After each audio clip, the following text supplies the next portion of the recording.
فبما نقضهم پس په وجد ما تولد دوی میثاقهم لوز خپل سره لوز خپل لرا لعناهم نو لعنت کړو مونږه په دوی وجعلناهم او ګرځول مونږ دوی قلوبهم زړه د دوی قاسيه سخ يحرفون الكلمه دوی بدلوي کلمې د الله عن مواضعه د خپل زینونه ونسو او هیر کړل دوی حظا یو حصہ مما دهغنا ذکروا به چې بیان کړی شو دوی ته ولا تزال تطلع همیشه بخبريږي ته على خائنه منهم بخیانت د دوی الا قليلا منهم مگر لک د دوینا فاعف عنهم نو معافق وت دویتا واصفح او مخواړه ود دوینا ان الله يحب المحسنين یقینا الله جل شانه خو خوي احسان کوونکي سورة المائدة آية نمبر 13 أعوذ بالله من الشيطان الرجيم بسم الله الرحمن الرحيم فبما نقضهم ميثاقهم لعناهم وجعلنا قلوبهم قاسية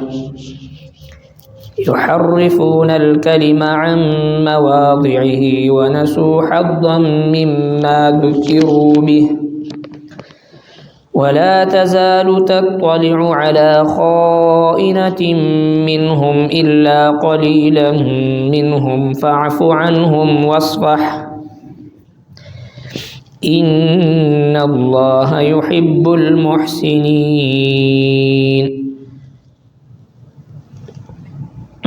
صدق الله العظيم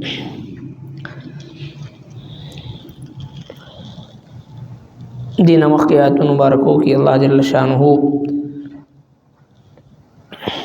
مومنانو تا اہل ایمان تا دا اللہ جل شانہ دا نعمتونو یاد دھیانیو فرمائل چی تاسو دا اللہ جل شانہ آغا نعمتونو یاد کی چکلا دا کفار ستاسو دا قتل د پارا او اراده وکړه قصد وکړو الله جل شانه تاسو مدد وکړو تاغوی لاسونه تاسو نه بند فرمایي او بیا مؤمنانو ته د ترغیب د پارا چې د عهد پاسداری د وعده پابندی د حکم صرف تاسو ته نه دی بلکې بني اسرائیل نه هم دغه عهد او دغه لوز غشتل شو چې تاسو هم د وعده پاسداری کوئ او زما مدد به تاسو سره وي خو چې کله تاسو د مانزه پابندي کوئ او د زکات پابندي کوئ پابندي سره زکات ادا کوئ زما پر رسولانو باندې ایمان وروړي او داغوی نصرت او مرګرتیا کوئ او دغه سید الله جل شانه پلار کی خپل مال خرج کوي الله جل شانه ته قرض حسنه ور کوي نو چې کله تاسو دا کارونه وکئ نو خامخا بزو لری بکړم تاسو ناس تاسو ګناهونه او داخل بکړم تاسو په جنتونو کې چې داغي لاندې نهرونه بهيږي او دینه بعد هم چې چا انکار وکړو هغه گمراه دي ننی آیت مبارکه کی اللہ تبارک و تعالی دغه بنی اسرائیلو د وعدی د ماتولو چې کوم وبال پاغوی باندې راغی داغوی ذکر فرمای چې کله دوی د الله تبارک و تعالی سره کوم وعده دوی کړي واغه ما تکړه نو الله جل شانه په دوی باندې لعنت کو فرمایل او چې کله په دوی باندې لعنت وشو نو د هغه لعنت په نتیجه کې د دوی زړونه سخت شول او چې کله د دوی زړونه سخت شو نو بیا دوی د الله په کتاب کې د الله په احکامو کې تحریف کول شروع کړو هغه کې رد و بدل شروع کړو او چې کله د الله په احکامو کې د الله په کتاب کې تحریف شروع کړو نو یو لوی حصہ هغه د دوی نه هیر شو هغه دوی پرې خود چې کوم د دوی ته یاد کړی شو دوی ته داغي حکم شو دوی ته داغي نصیحت کړی شو دوی هغه پرې خود او بیا الله تبارک وتعالى فرمایي چې دا صرف وقتی طور باندې نو بلکې دا يهودو دوی به همیشه دغسې وي، ډېر کم د دوی نه به داسې وي چې دوی به هغوی به ایمان راوړي. اکثر د دوی نه چې دی هغه به دغسې په لعنت کې او په ګمراهۍ کې او په ضلالت کې او په رسوایۍ کې به پراته وي. لہذا نبی علیہ الصلوۃ والسلام ته فرمایي چې ته دوی ته معافي کوه او دوی نه مخ واړوه. الله جل شانه داسې خلق خوښوي چې کم د عفو او د درگذر والا خلق وي. نو په دې آیت نمبر 13 کې الله جل شانه فرمایي فبما نقضهم میثاقهم، فبما نقضهم میثاقهم، پس په وجه د ماتولو د دوی میثاقهم د لوز د دوی د لوز خپل سره. میثاق دا لوز او وعدې ته وي. وَإِذْ أَخَذَ اللَّهُ مِيثَاقَ النَّبِيِّينَ مخکې هم بار بار تیر شوي دي. نو فبما نقضهم میثاقهم، پس په وجه د ماتولو د دوی د لوز خپل، لعناهم لعنت وکړو مونږه په دوی باندې. آیت نمبر 13. نو چې کله هم الله تبارک وتعالی یو داسې کس چې هغه د الله جل شانه سره یو وعده کړی وي، عهد او وعده ماتوي، نو دا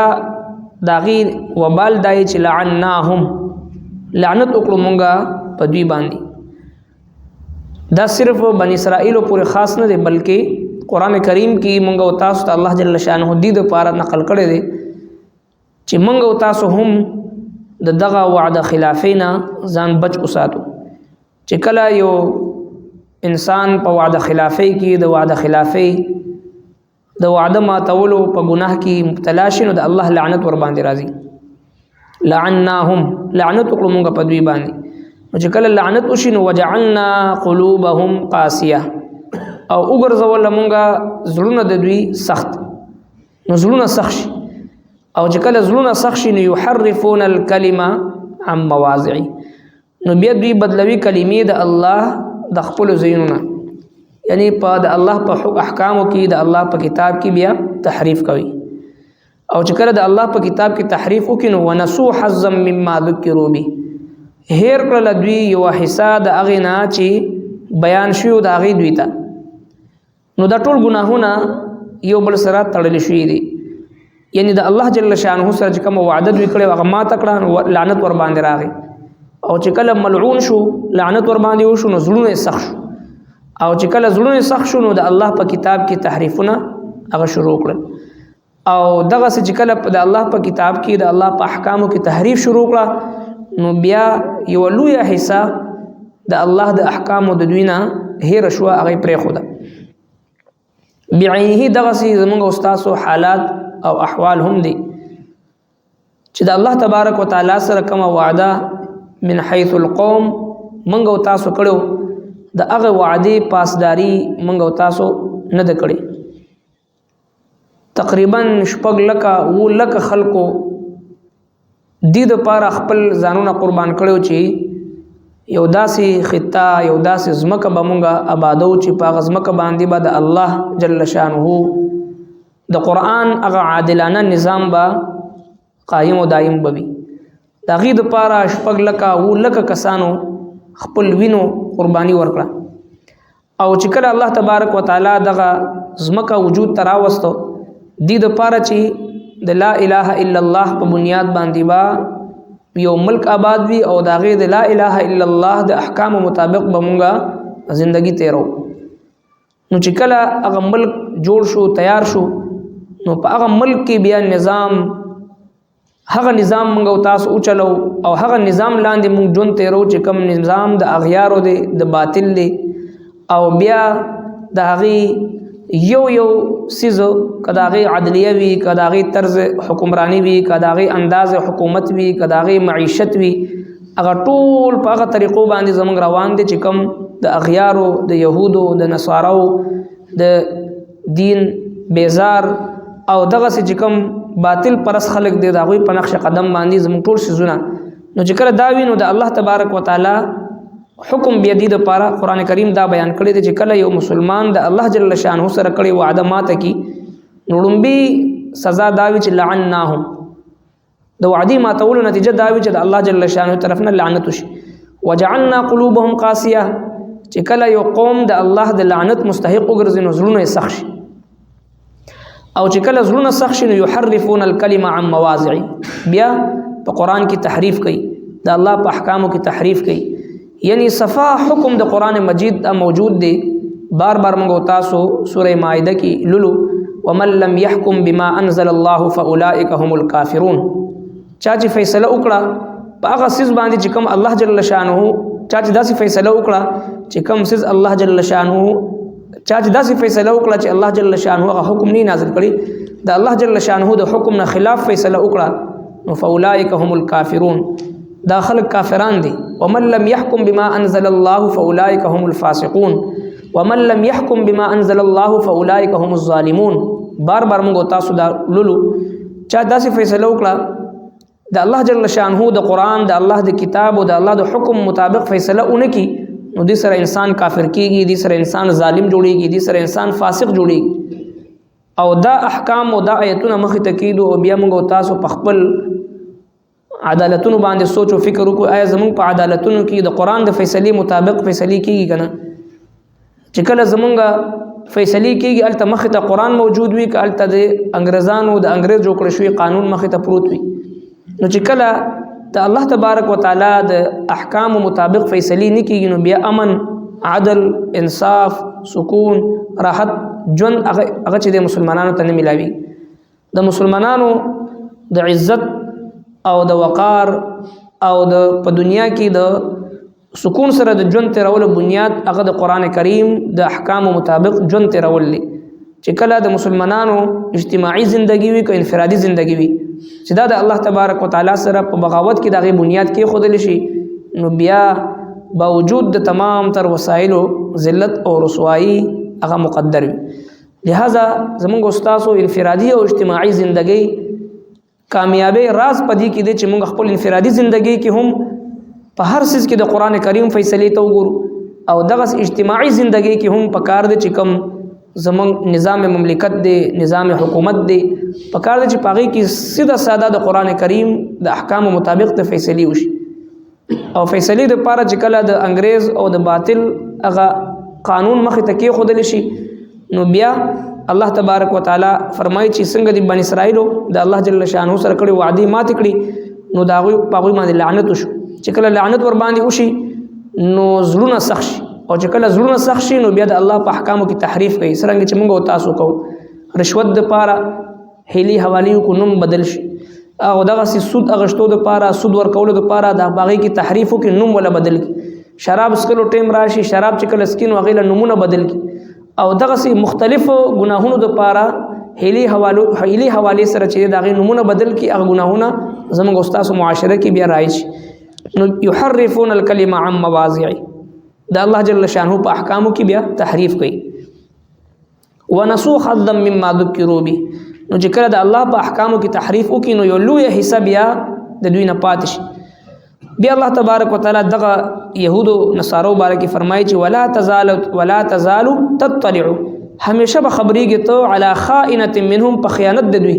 همیشه به دوی په نقصان کې پروت د سرنګ چې دا اوس په دې وخت کې هم د بنی اسرائیل دوی دغه يهود لګیا د مسلمانانو باندې، د مسلمانانو په وینو باندې، د مسلمانانو په سرونو باندې لوبي کوي. قتل عام د مسلمانانو شروع کړي دي، هغه انسانیت سوز هغه سلوک هغه سره کوي، او عربو مسلمانان پاغي باندې د بزدلی مظاهره کوي.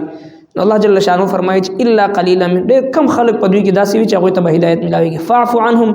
معافي وکړه دوی ته، واصفح دوی نه مخ واړوه، ان الله يحب المحسنين، یقینا الله جل شانه خوښوي احسان کوونکي. فبما نقضهم، پس په وجد ما تولد دوی میثاقهم لوز خپل سره، لوز خپل لره، علعناهم نو لعنت کړو مونږه په دوی، وجعلناهم او وګرځول مونږ دوی قلوبهم زونه د دوی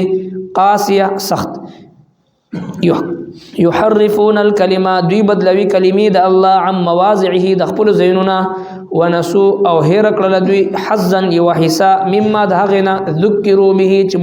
بیان کړی شو دوی ته. ولا تزالوا تطلعوا، همیشه به خبرېږي ته على خائنه منهم په خیانت د دوی، الا قليلا منهم مگر لږ د دوی نه، فاعف عنهم نو معافي کوه دوی ته، واصفح او مخ واړوه د دوی نه، ان الله يحب المحسنين، یقینا الله جل شانه خوښوي احسان کوونکي. صدق الله. ربنا تقبل منا إنك أنت السميع العليم وتب علينا إنك أنت التواب الرحيم برحمتك.